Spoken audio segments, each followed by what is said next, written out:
ఈ ఎండలో ఇక్కడ కూర్చుని అడుక్కుంటున్నావు, నీకు అసలు సిగ్గు అనిపించట్లేదా? ఏదైనా పని చేసుకోవచ్చు కదా.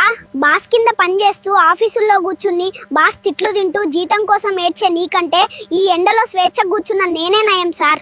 ఆకలేస్తే ఏం తింటావురా? నీ దగ్గర ఉన్నది చిల్లర తప్ప, కానీ నా దగ్గర క్రెడిట్ కార్డులు ఉన్నాయి, వాటితో చిటికలో అని కొనేస్తాను. నీ క్రెడిట్ కార్డులు నీ అప్పుల కోసం సార్, నా చిల్లర నా అన్నం కోసం. నీకు నచ్చినప్పుడు సెలవు దొరకదు, నాకు నచ్చినప్పుడు నేను డ్యూటీ ఎగ్గొడతాను. నీకు బాస్ ఉంటాడు, నాకు నేనే బాస్ని. అయినా ఇదేం బతుకురా? రోడ్ల మీద కూర్చుని నువ్వు 9 నుంచి 5 వరకు గొడ్డులా కష్టపడితే వచ్చేది జీతం, నేను ఇలా కూర్చుంటే నాకు వచ్చేది దానం. నీది కష్టం, నాది ఇష్టం.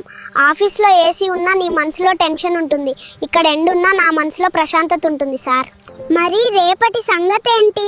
ఎప్పటి వరకు ఇలా? రేపటి గురించి ఆలోచిస్తే ఏమొస్తుంది సార్? ఈ క్షణాన్ని అనుభవించేవాడు మహారాజు. రేపు పొద్దున్నే ఒక స్టీల్ ప్లేట్ పట్టుకుని రా సార్, నా పక్కన కూర్చో సార్. నీకు కూడా బిచ్చగాడు ప్రోమాక్స్ లెవెల్లో ట్రైనింగ్ ఇస్తా.